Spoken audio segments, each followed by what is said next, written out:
Well, good morning, everyone. I am so honored and impressed by this panel. It is a real chance for us to hear from experts who have lived it, who have been in the room, who have understood these issues in a most granular way, who have given service to this country and service to the profession of journalism, which I certainly appreciate. And this is a chance to reflect on this important moment and also hopefully to get some ideas about what comes next. One of the things that I wanted to do to begin our conversation is to simply reflect on that day that brings this event together, the 20th anniversary of 9/11. Every American has some connection to that day. It may be personal, it may be as a citizen, it may be some where were you kind of moment that we can all connect to. And certainly for our panelists and others, there are more personal connections and a change in the course of one's life and profession because of it. For me, what I recall is that on that day, it began so brilliantly and beautifully, a warm September Tuesday before those awful events.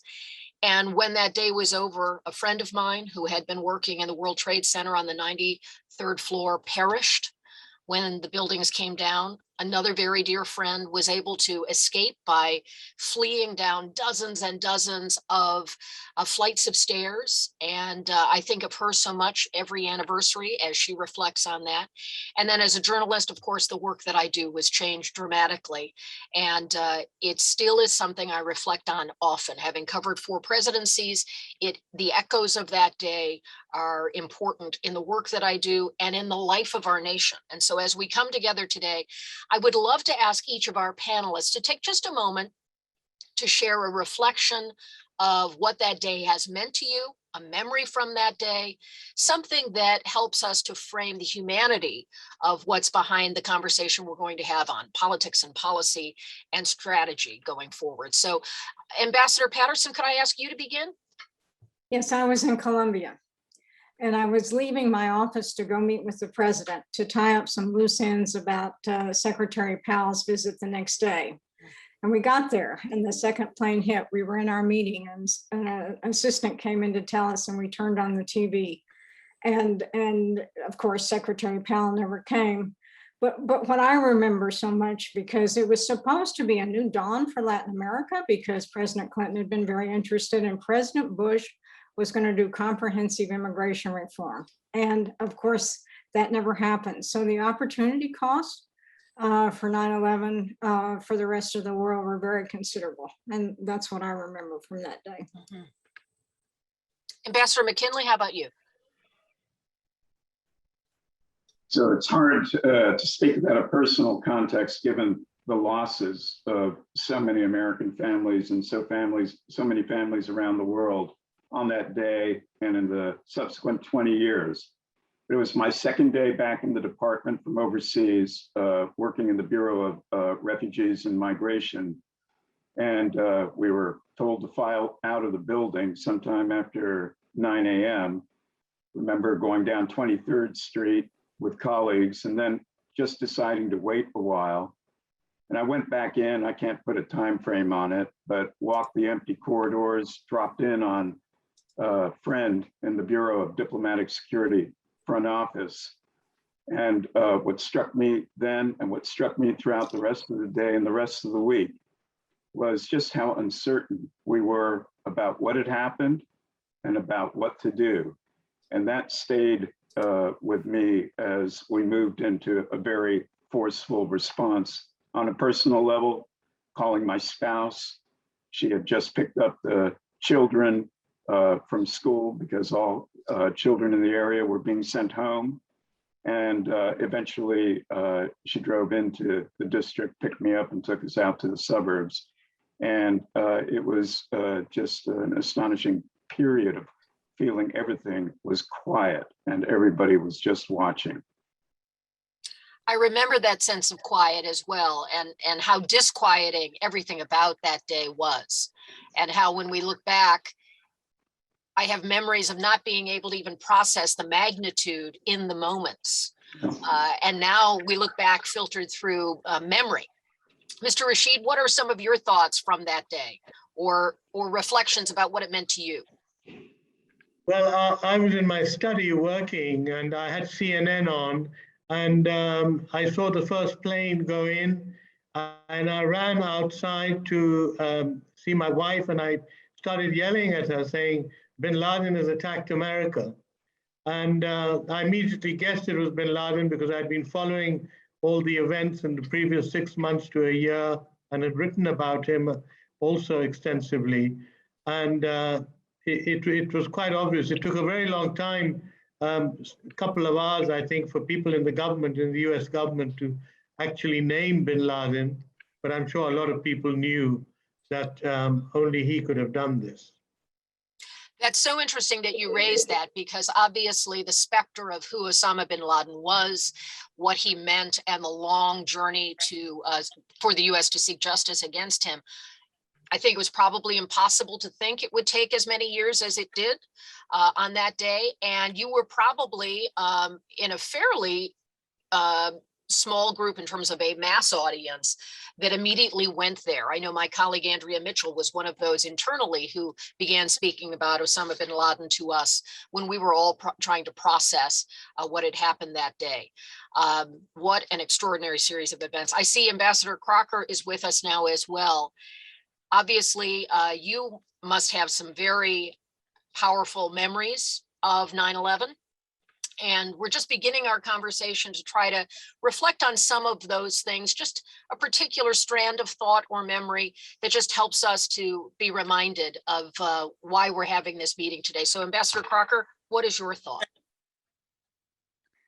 I was on a U.S. Air shuttle that morning. I had just taken over responsibilities at the State Department as Deputy Assistant Secretary for the Near East, focusing on the Gulf and Iraq in particular. I was going up to New York to meet with the Russian Perm Rep, Sergei Lavrov. And as we made our descent into LaGuardia, we could see smoke coming out of the first tower. And we were looking at each other and on the plane and saying, how could anybody run a plane into the tower on a brilliant blue September morning? And just as we landed, the second tower was hit, and then we knew. I tried to get into the UN, couldn't access Manhattan. I was stuck in traffic on the Queensboro Bridge when both towers went down. I could watch it from there. I went back to LaGuardia. I knew the airport wouldn't be open, but Avis would rent me a car, and I made the long drive back to DC. And I thought as I went that I now knew what that assassination of Ahmed Shah Massoud was all about, just 2 days earlier. Couldn't figure it out. An elaborate suicide attack, folks posing as journalists to interview him. And it snapped in, as Ahmed was saying, I knew it then. And so that was one observation. The second observation I made on that drive was, my life is going to change. It's really going to change. I don't know how, but it's really going to change. And it certainly did. And what strikes me about each of your reflections and my own is how our personal perspective, the ordinariness of our days, the implications of how it would affect the places where we lived, the world and work we were doing, all carries forward. And so when we look at events of the recent weeks, the US withdrawal from Afghanistan, the questions about what happens next, I'm struck by how the impact on day-to-day lives really is significant, and the sense of trying to process what comes next. On 9/11, we couldn't fully imagine what would come next, and I feel like we're in a moment like that now as well, where even with the benefit of 2 decades of history and policy and strategy, there are some real questions about what comes next. So part of our discussion today is about forever war. Where are we? Is it over? Are we just at a waypoint in a long journey of conflict? I'd like each of you to reflect on that. And this time, let me begin with you, Ambassador McKinley. Where do you believe the US is with the concept of forever war? Weary after 2 decades of conflict, But are we really done with a US withdrawal when we do have so many capabilities and so many threats that still remain? Is forever war over? So let me start with a parenthetical. The use of the term forever war is now being broadly debated, not just in the United States, but overseas.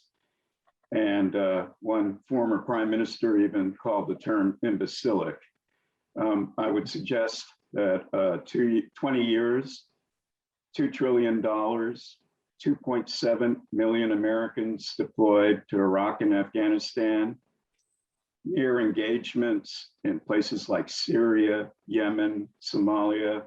We were indeed engaged in the shorthand, which is used to describe the policy for those 20 years, the forever wars. So that stage, that phase of our engagement overseas in military conflict, I think has come to an end because an important component of it was nation building and transforming the world. We forget that starting in April of 2002, President Bush was speaking about the transformation of Afghanistan so evil could no longer hold sway. We were talking about a Marshall Plan for Afghanistan. Iraq, it was going to transform the map of the Middle East to include providing a different level of security for our ally Israel. And we, moved forward on all of these fronts. And so that I think we learned from. There were other factors, I think, which Mr. Wright referred to in the opening session, how we moved into violating our own principles, whether it was on torture, whether it was on rendition. I worked on resettlement of refugees.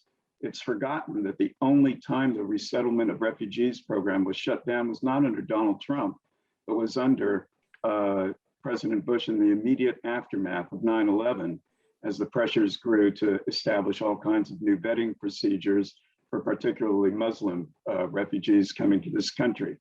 So as we look forward, the forever wars, I think the key aspect of it, which should have been the focus on counterterrorism, will continue.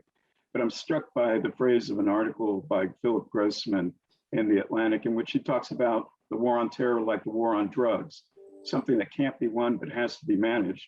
And I'm struck by what Bob Kagan wrote very recently, in which he cataloged the successes over the last 20 years in the war against terrorism, if I can still use that term. And the real question is, how do we deploy now? I think the approach that's being taken, which is to manage the problem over the horizon, engaging with partners, whether it's in the Sahel, whether it's in Iraq, northern Syria, responding to what happens in Yemen and Somalia with al-Shabaab.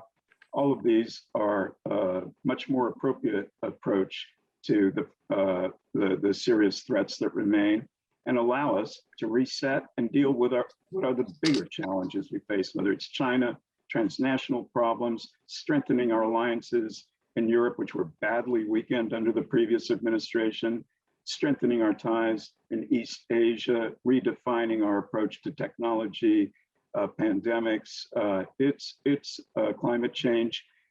There are much broader issues which can now be focused on with the fight against terrorism put in a more appropriate focus. Ambassador Patterson, I acknowledge the forever branding may be an issue that is ripe for debate. So maybe we'll call it chronic war for a moment. Do you believe we're in a pause in our state of chronic war that will be enduring? Or do you believe this is a shorter pause than perhaps the country or the dynamics of the moment would suggest? Well, we're a global power with global responsibilities. And if we're talking about Iraq and Afghanistan, I think the days of the large numbers of ground troops are probably over, but we can hardly wash our hands of what's going to take place in these countries, because there are a lot of second order implications. I mean, I personally would worry about the convergence of extremists in Pakistan and Afghanistan. I'd worry about India and Pakistan both being jumpy and anxious, which has implications, not very pleasant ones. Refugees, narcotics, humanitarian relief, all these issues are going to keep us involved. There are 60,000 ISIS dependents sitting in camps in Syria which is a terrorist breeding ground. So no, I think the US is going to have to be involved in both of these countries and many of their neighbors, really, as far as the eye can see. Mr. Rashid, obviously you're coming to us from Pakistan. When we hear the term forever war, just a couple of weeks after, not even really, just days after the US withdrawal, where do you think we are in the sweep of what that word means to you? Well, you know, I mean, recently I've been thinking, God forbid, what happens if there's another attack on America like there was 20 years ago? How would the Americans react? And quite frankly, I didn't have many good ideas. They would react in exactly the same way, with a little more sophistication than the way they reacted 20 years ago. So in a sense, I mean, you know, we do have this, and the question of terrorism is becoming very big in Africa. It's very big in South and Central Asia. It's not gone away. We have to manage it, but we have to manage it better. And I think the real crux of the issue is that nation building is a term that is much derided, especially by President Biden, who said America never went there to do nation building. But in fact, it did. And the proof of it is in the pudding, that there's a whole generation of young Afghans who are educated, who are technologically savvy, who have holding good jobs, who have been to university in Kabul and abroad. There's a colossal difference. Somebody like me who's known Afghanistan for 40, 45 years, there's a whole generation. You saw a sprinkling of it many years ago during a peaceful time, but nothing what has happened now. And of course, it's very sad to see all these people now fleeing as best they can, because they really don't trust the Taliban to acknowledge the fact that you do have now women who are educated with very sophisticated degrees. But I think the main problem has been, so I support nation building, but the main problem that is a part of that is this question of governance. What countries have failed to do, especially in the Muslim world, has been a complete lack of governance in a democratic way. So it's not just that we have to support democracy. That's really not good enough, and it doesn't carry this weight and meaning that it does in the West. What we really need is good governance. We need leaders who are going to provide good governance. And that is, you know, when you hear the stories of the corruption in Afghanistan or Pakistan or in the Arab world, the last thing you hear about is good governance. It's not on the agenda. And that, I think, is what the US also needs to add to its repertoire of post-conflict moves, which is that governance needs to be a part of the skill set, not just the need to create a democracy. Several things you said there, I think, will be a part of our conversation going forward, especially when it comes to standing up and supporting a government that can withstand the stresses that have been in Afghanistan, and certainly about that new generation of Afghans who have seen a life that had promise, and now there's a question about what will happen. But I don't want to finish this part of our segment without hearing from Ambassador Crocker on where are we in the sweep of forever war.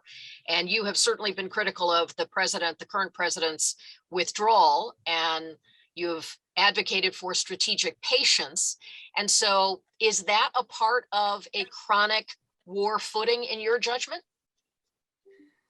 Well, I think Michael had a great term for it, quoting someone else, the very term forever war, and you picked up on that. It is imbecilic. It's about as imbecilic as a war on terror.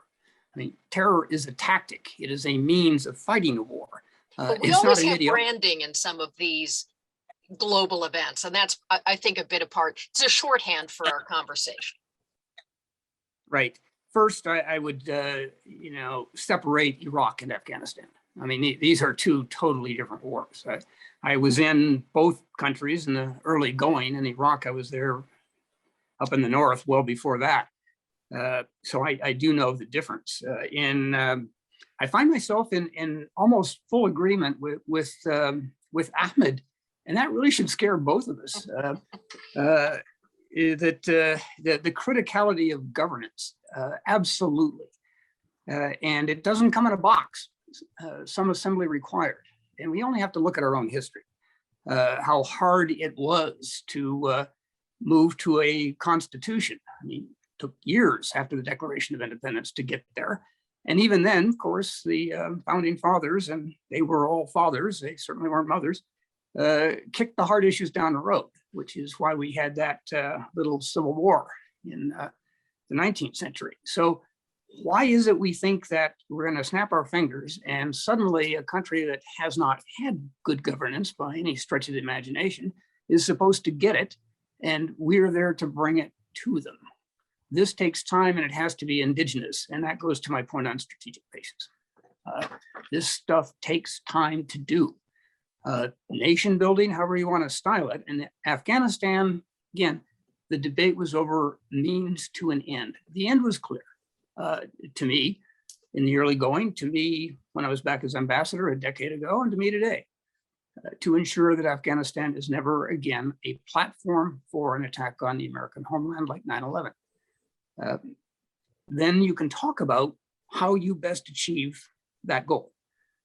And again, I agree very much with Ahmed.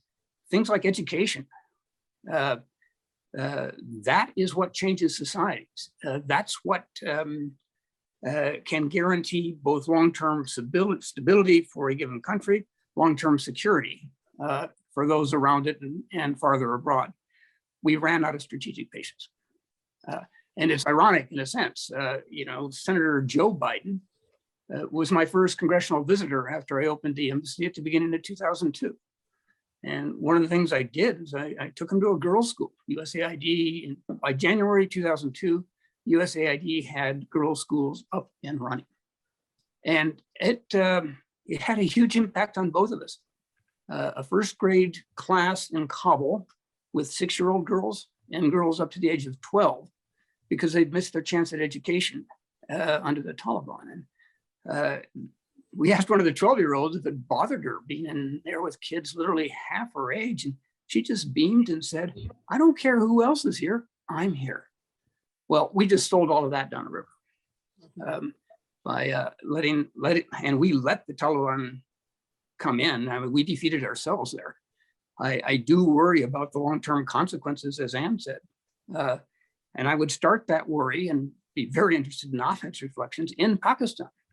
I mean, I imagine that they had maybe 15 minutes of exchanging high fives in Rawalpindi in Islamabad when the president announced that we were going all the way out, because that was what they told me, and I'm sure they told Ann endlessly. We're not going to turn the Afghan Taliban into our mortal enemy because we know what you're going to do. You're going to leave. Just like you did after the Soviets were defeated. And we're not going to be able to leave because we actually live here. So they were right. We wouldn't have the strategic patience to stay. We proved it. But now they got to worry about what's coming to a theater near them, because the narrative the Taliban is now able to produce, that clad only in the armor of the true faith, that they defeated the infidels. Well, the Pakistani Taliban is tuned into that narrative, and I think it's going to get really rocky in Pakistan with revived and rejuvenated and empowered radical Islam, violent Islam, and it's going to be that way across the world. So we got out of Afghanistan all right. We set a new paradigm though, where I think violent Islamic movements are now feeling really empowered. If we take that as sort of a jumping off point for the next part of our conversation, and I would invite any of you to add your thoughts here. What are the immediate regional implications for the US withdrawal and all that was involved in that? Some allies concerned about how it took place, a sense of instability about what comes next. uncertainty about what kind of even interim government the Taliban will put in position. So for those who are an audience of those watching us, many of whom have a lot of knowledge, but even more broadly for the American public, what do you think are the key concerns in the region, the neighbors around Afghanistan right now? I'll jump in. If Please that's do. okay. Yes, Kelly? please do. And, just not to prolong the debate on the previous issues that were being raised, but Ambassador Crocker absolutely raising the key question of strategic patience when we engage in conflicts around the world. I would just suggest that 20 years is a lot of patience, and any measure of what we were doing in Afghanistan from 2012, 2013 on was eroding. It was eroding militarily. It was eroding politically. The institutions became more fragile. The democracy, frankly, less convincing as national elections proceeded on their calendars. And in terms of development, the hard truth is we were doing less and less and less as it became more difficult because of security concerns to be out there. So as we look at this, Mr. Rashid's point about governance, I think is one of the central questions we need to focus on going forward. In terms of the impact on the region, I think differentiate between the Central Asian neighbors in Pakistan and to a lesser extent India, and the ones who are very concerned and not that far away in the Gulf. At the end of the day, in terms of what it means for America's strategic military security relationship with the region, our relationship with India continues to broaden and deepen, has been for years and continues. This year, it continued under the Trump administration to deepen. And we've seen this year multiple contacts by our secretaries of state, secretaries of defense, President Biden, Prime Minister Modi. It's nonstop engagement. In the Gulf, there's no talk about pulling back the tens of thousands of troops we have there, our bases in Kuwait, Bahrain, in Saudi Arabia, the Emirates, and elsewhere. It's clear that we still see the area as strategic. We still see the relationships as important. I think the vulnerable 2 points, and I'm going to defer to Ambassador Patterson and Ambassador Crocker, are Pakistan and Central Asia. I would suggest Pakistan's been a problem for a long time, and they have their rationalization of why they did what they did with the Taliban for 20 years. They can maybe one day explain what they were doing hiding bin Laden. And so that's a conundrum which I think still has to be worked on. And for Central Asia, we've been struggling for the last 15 years to establish a relationship with them that forges closer ties than they would normally have, than they would have with Russia. We haven't succeeded over the last 15 years, and now it's going to be a real question mark for those countries which direction they go. Ambassador Patterson, you've certainly had a lot of insight about what you think the Pakistani government would do and how this sort of validates the kind of open position they had taken over time, and the US needing Pakistan for some of its strategic placement of assets and resources. And at times, the US felt a partnership, and as you just alluded, also, how do you explain hiding bin Laden for all of those years? So in the immediate future of the fall of Kabul and the exit of the US, where is Pakistan a player in this, and what does the US need to be mindful of? Well, the first thing that's going to happen is that US and Pakistan relations are going to take a dive, because the US is going to put a lot of pressure on Pakistan to make the Taliban behave. And they won't be able to, of course, because the Taliban have won in Afghanistan. And the second thing I think will happen is the I think real threat. I think Ahmed and Ryan are both right about the extremists, particularly the Pashtuns, getting together in the tribal areas of Pakistan and causing problems there. I think the let's keep in mind that one of was really Condi Rice's success is Pakistan's nascent democracy. I mean, there hasn't been a coup since 1999. There has been a civilian government, the first ever since 2008. That's all imperiled now too. You have Iran with huge refugee flows, inevitable huge refugee flows. So I think there's pretty considerable danger in Pakistan. And they're going to have a very difficult time dealing with it without a lot of support, frankly, from us. If we go to superpower level and talk about China, where do you see China in its assessment of opportunity there, of its need to be involved economically, and where are the pitfalls for China, and how would that relate to its strategic positioning with the US? Who would like to jump in on that? Well, if I may just make a few comments. First of all, the threat of extremists in Afghanistan and in Pakistan has become more acute. You would think that bringing the Taliban into governance would then convince the Taliban that now we should be mature and sensible and govern the country. But instead, there's been a huge upsurge in enthusiasm from fundamentalist groups in Pakistan, and many of them are based also in Afghanistan. And that is causing immense worry. So the idea that, you know, somehow we were self-congratulating ourselves that we have a planned government in Kabul now, which will do Pakistan's bidding, is really not in the picture at all. The second thing is that the militancy is now rampant in Pakistan. It's dictating almost everything from school textbooks to foreign policy to everything. And it's getting strengthened. And the whole Afghan experience has basically strengthened that enormously. So there is cause for immense worry. And there doesn't seem to be a willingness to approach this in a more constructive manner than we've seen so far, whether it's Pakistan or the US or any of the other regional countries. That's interesting perspective. Kelly, you did ask about China. So, yes, thank you, Ambassador Crocker. As the one here who probably knows least about it, I'll jump in. You know, obviously we have a very complex relationship with China. Yes. Both great powers, and now both engaged globally.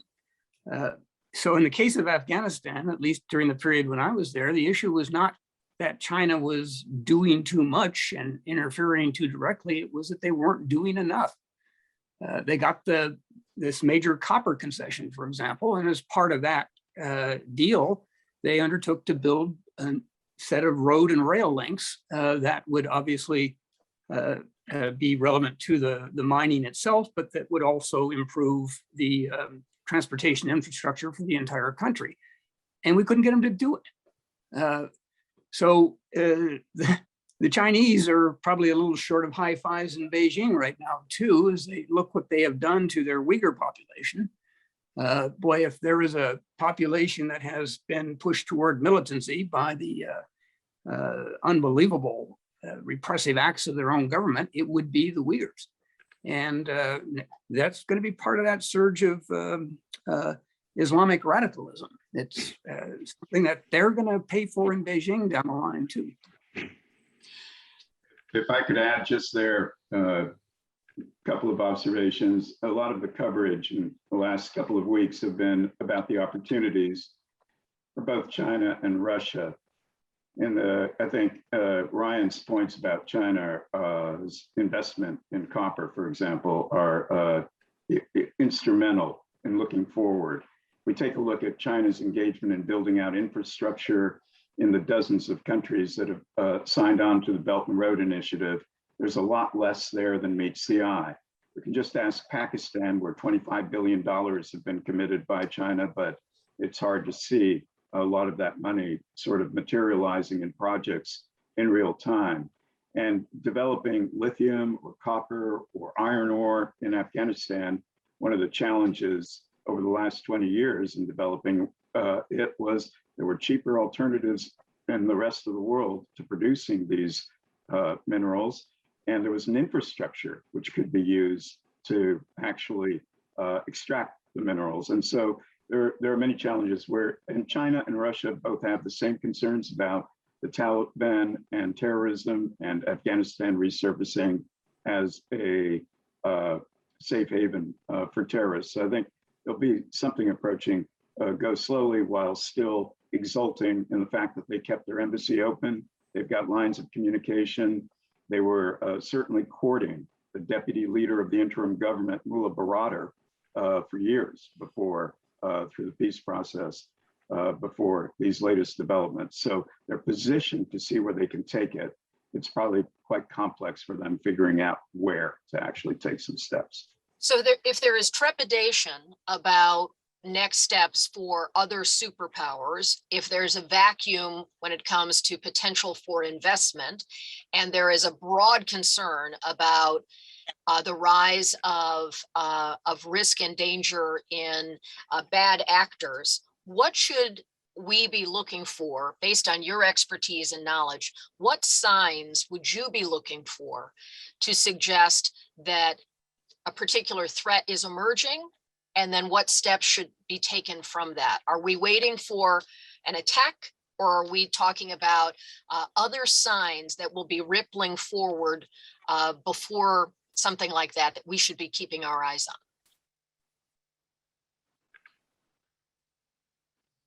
Ambassador Patterson, do you want to take a shot at that? We've had a robust intelligence apparatus in this part of the world for years. And I can't imagine that it's essentially gone overnight. I would still anticipate that our intelligence agencies have a pretty good network of people within Afghanistan, certainly within Pakistan and the neighboring countries. I think this over the horizon stuff is going to be a huge challenge. A huge challenge how? Because of how to deploy it, or logistically, and to actually project power from a distance. Gulf is yes, a huge challenge. I wouldn't entirely rule out that the Pakistanis would come along on that at some future date, and I can only assume that we're working vigorously to make that the case. So I would be reasonably confident that at least for a while we'll have pretty good insights into what takes place there.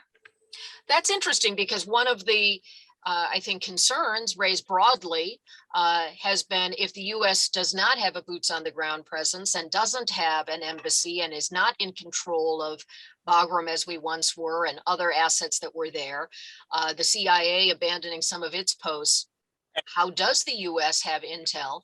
And in a bigger sense, are there other factors you are looking for to see which way it is going? Perhaps Mr. Rashid, being sensitive to some of that, is there something you would be looking for to give us an idea of where does Afghanistan go in the short term?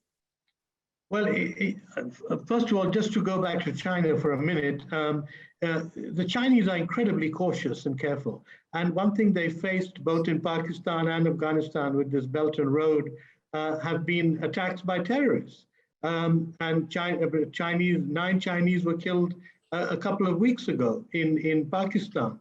And they've so it's not that the Chinese are going to be able to walk in and start exploiting the mineral wealth of Afghanistan and suddenly provide the Taliban with an economy. I don't think that's going to happen in a big hurry. And secondly, the visit by Brother to the Chinese Foreign Ministry, and he met the Chinese Foreign Minister in Beijing just a couple of weeks ago.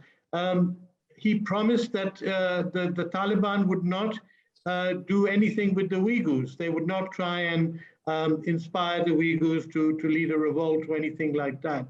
And this was an incredible concession to make for a Muslim fundamentalist to say that we will not support our fellow Muslims in China, even though you're thrashing the life out of them. We will stay away. So the Chinese have got some good vibes from the Taliban, but they've also got some very bad vibes because all these other terrorist groups Pakistani, Central Asian, are still very active with the Taliban in Afghanistan. And I don't see, although the American deal has said that there will be, the Taliban will chase after Al-Qaeda and won't allow them on the soil of Afghanistan. The fact is, how are the Taliban going to fulfill this? Because all these groups have been very close to the Taliban. They fought for the Taliban. They've lived with the Taliban in Afghanistan. And for the Taliban now to suddenly dump these groups, I don't see it happening. And so I see many, many complications ahead. Does the Taliban want to assume a role of governance in a way that is recognizable to others? There doesn't seem to be any sign of that at the moment. I mean, I would have thought that by now they would have, the leadership has been in Pakistan. Their children have been to school and university. By now you would have like you do in Kabul. I mean, you would have had a group of well-educated young Taliban who would be good to do the administration, but it doesn't seem they've got those. In fact, the Taliban are telling now women to stay indoors because their soldiers don't have training to deal with women. Now, you want to occupy a country or you want to overthrow a regime, the first thing you do is to give your troops training in crowd control, and the Taliban don't seem to have done any of that. And so well, Ambassador Crocker, you have said they've come back meaner and harder than they were 20 years ago. So if they are now in a position to be responsible for some of the institutions or elements of society, what is your sense of the key things to be looking for in the days and weeks ahead when it comes to the Taliban and its hold? Kelly, we don't need to wait weeks or even days because it's happening right now. And we need to remember, look, this is not theoretical. This is not a threat that maybe will reach out and touch us. It's one that did. And it came to us from Al-Qaeda, sheltered and supported by the Taliban. They had the safe space and the time and the means to put together the 9/11 attacks. The Taliban chose defeat and exile rather than give up Al-Qaeda, because we gave them that choice after 9/11. Hand us Al-Qaeda and we'll leave you alone. They didn't. And there is no reason whatsoever to believe that suddenly they've now, having won the war in Afghanistan, that they're going to do what we urged them to do all along, give up Al-Qaeda. Indeed, we see the opposite. I mean, we've seen a former security chief for Osama bin Laden return to a joyous welcome in Jalalabad in the east. Sirajuddin Haqqani is now your Minister of Interior, the de facto leader of the Haqqani organization, which has direct ties with the Taliban. So the band is back. And in terms of knowing what they're up to, I appreciate Ann's points, but I also listened carefully to our colleague Bill Burns when he was testifying for the Senate Intel Committee that our intelligence is going to be degraded.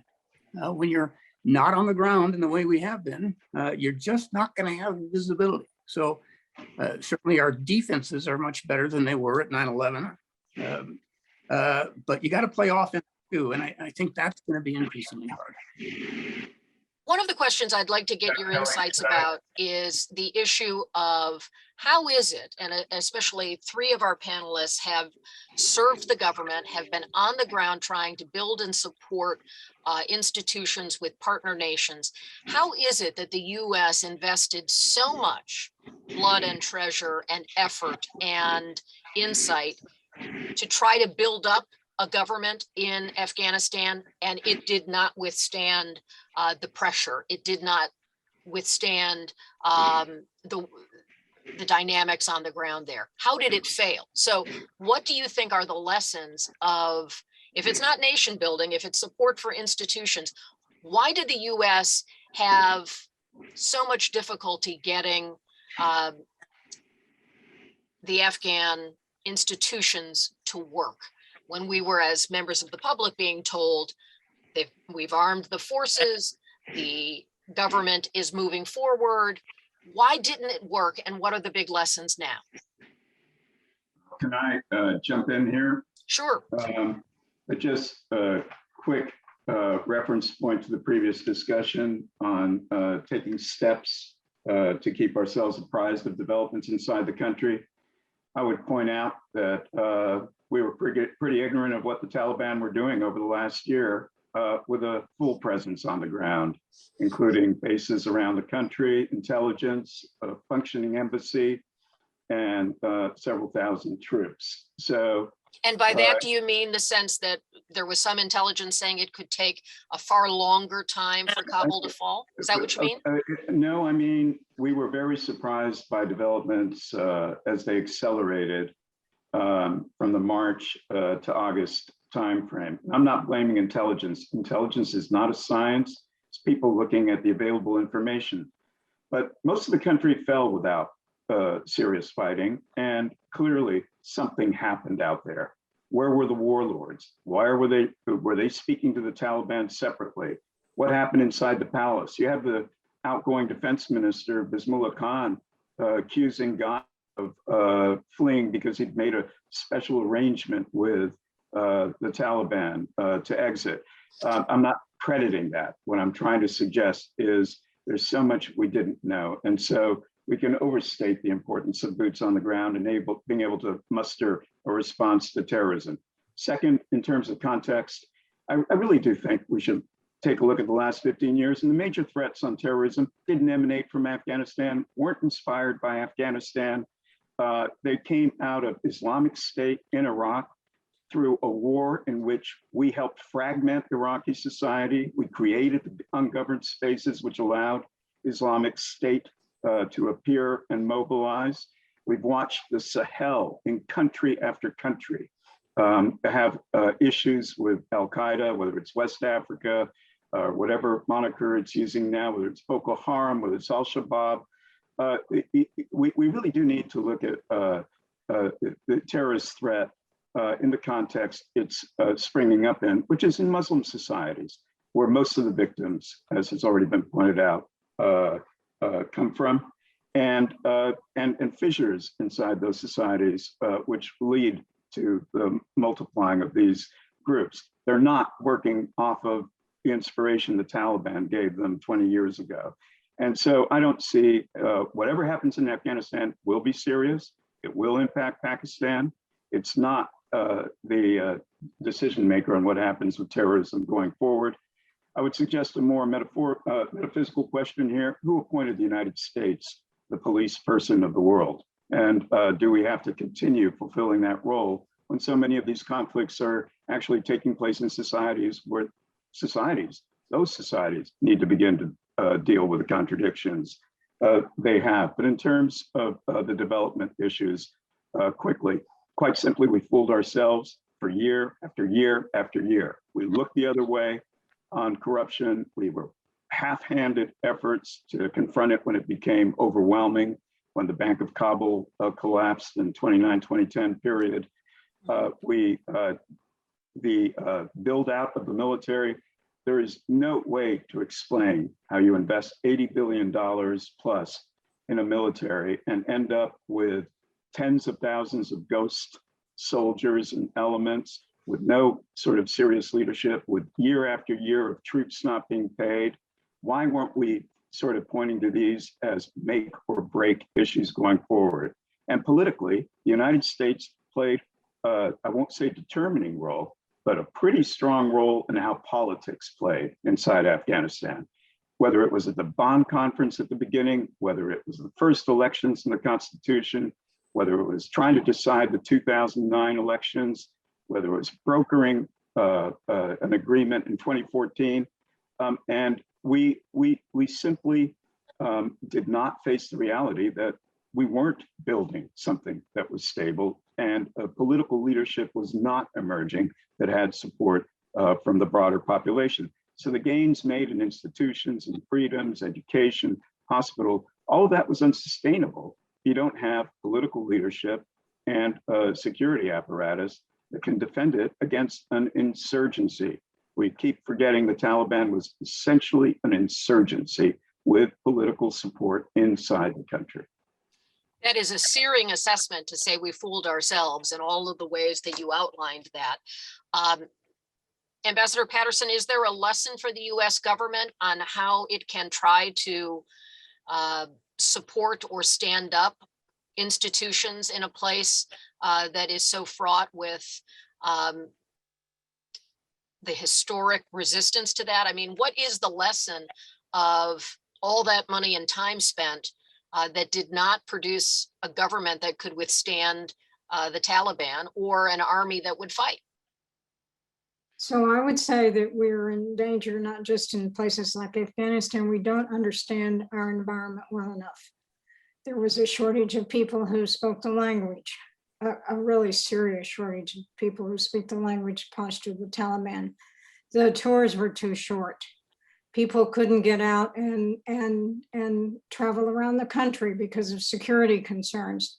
So often, despite what I would say is really professional and good leadership in the embassy, it was very hard to know, to understand your environment. These are fundamentally relationship-based societies. And if people aren't there long enough to form relationship, and this I think is true of AID, it's true of intelligence, you're just not going to know what's going on, and they can't make judgments. Those are such tangible and practical insights about what could be a piece of what went wrong.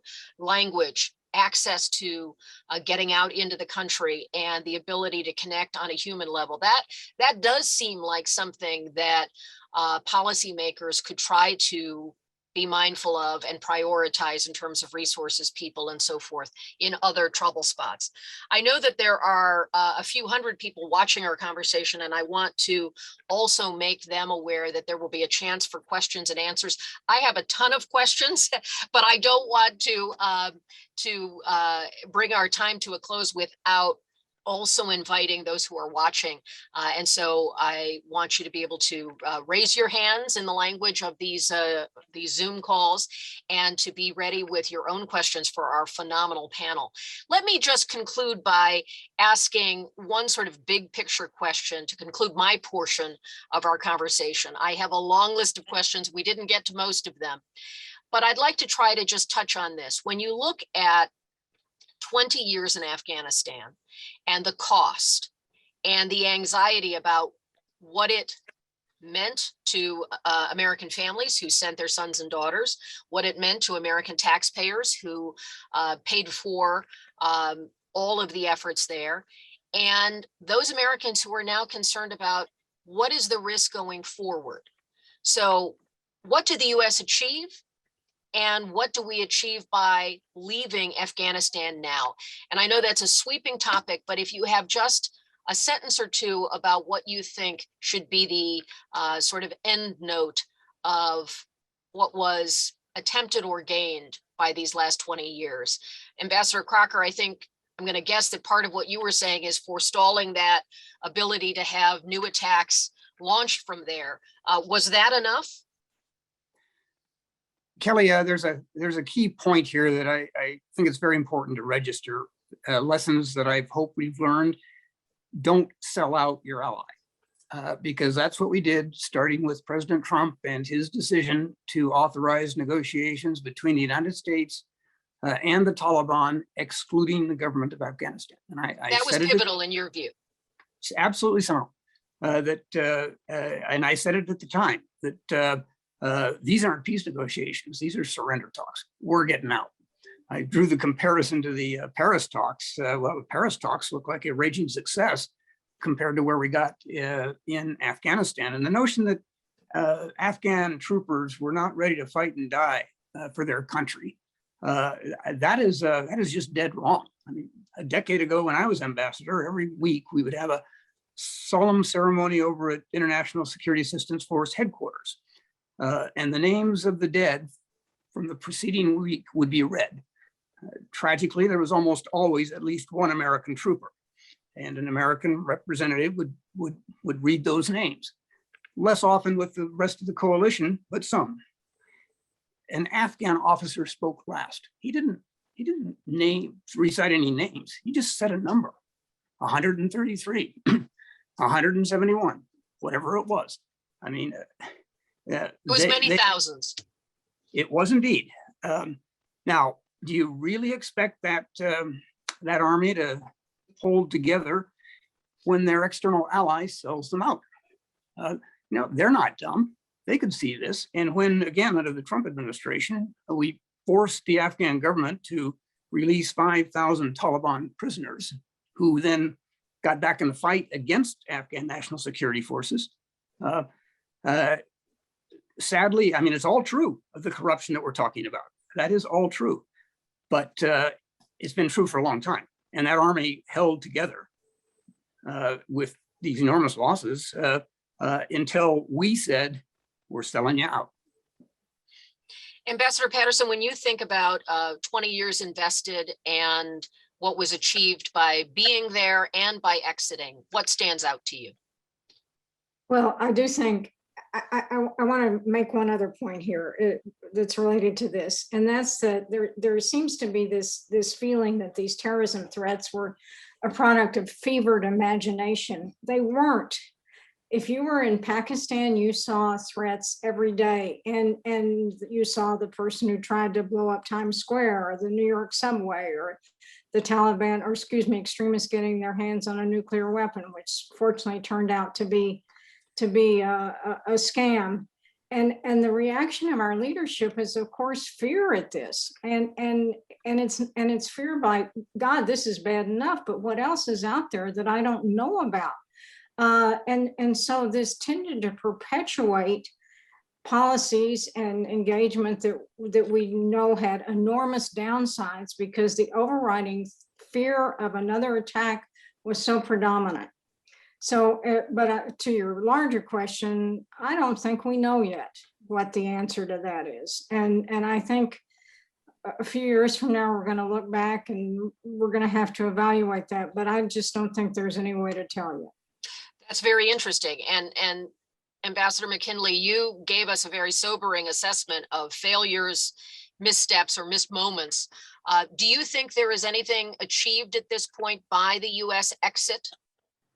Absolutely. If you look at the engagement over the last 20 years on two parallel tracks, one addressing the broader national security concern of preventing another terrorist attack on the United States, and the separate track of trying to transform Afghanistan and Iraq, for that matter, as societies to build, whether it was democracies or better institutions for their people going forward, greater regional stability. We need to separate these two things. So to the fathers and mothers, brothers, sisters, friends of the service members who died, they absolutely did achieve the objective. The objective was to make the United States a safer place. And it wasn't just the 10 years it took us to hunt down bin Laden, and it did take 10 years, and many or most of the deaths that were suffered in Afghanistan were during that period. We also mobilized an international alliance, greater understanding of cooperation internationally to combat the phenomenon of terrorism. We built up intelligence and strike capabilities, which we did not have before, much better coordination inside our government.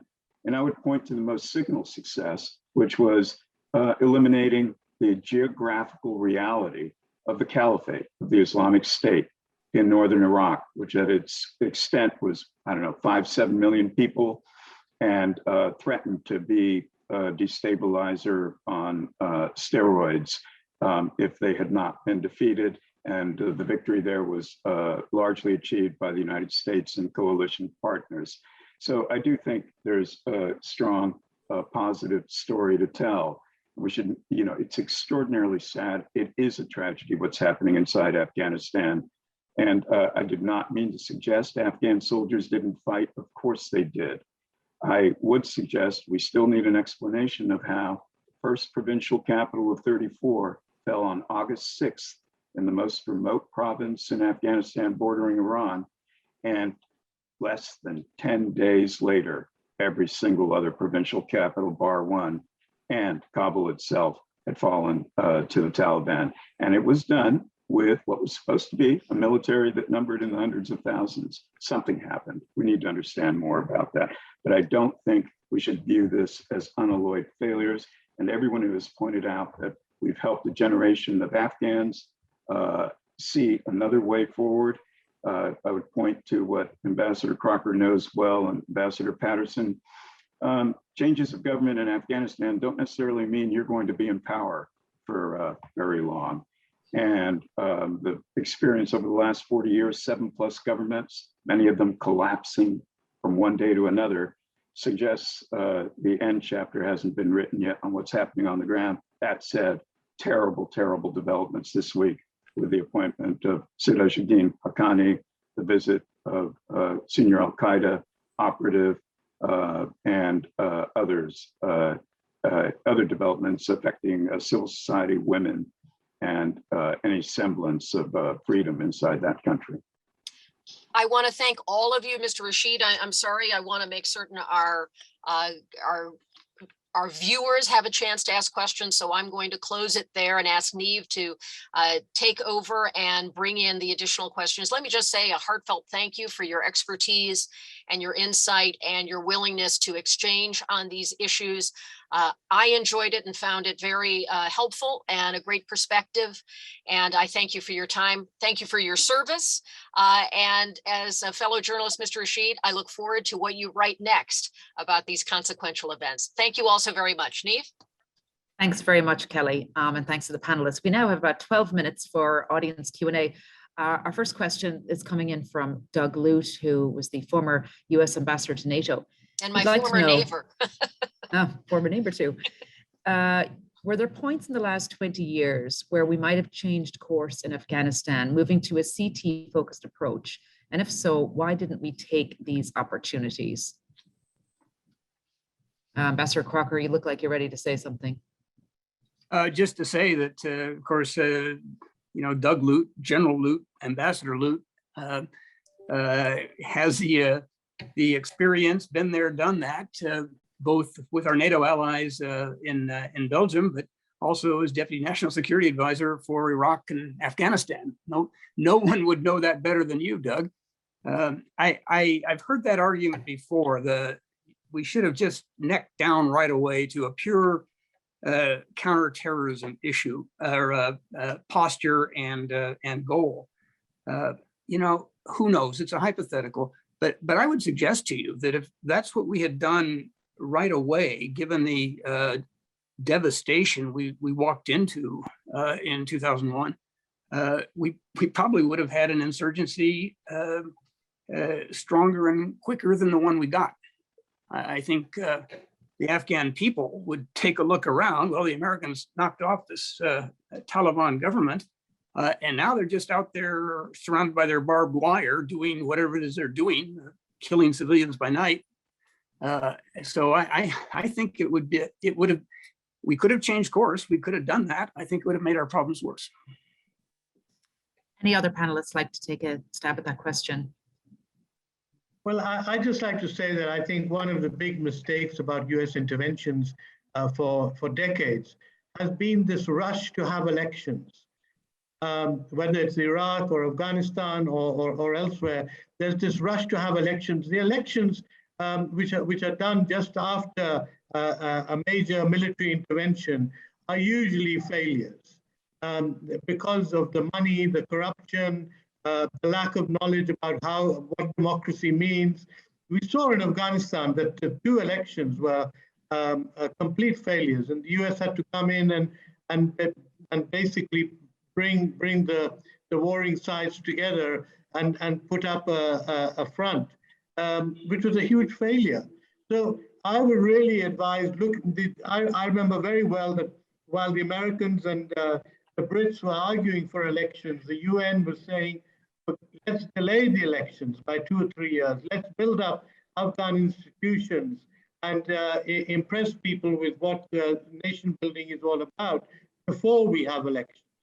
And I think that was a major mistake. That really needs to be corrected and looked at in depth. Okay. Thanks, Mr. Rashid. Ambassador Patterson or Ambassador McKinley, did you have any comment on that?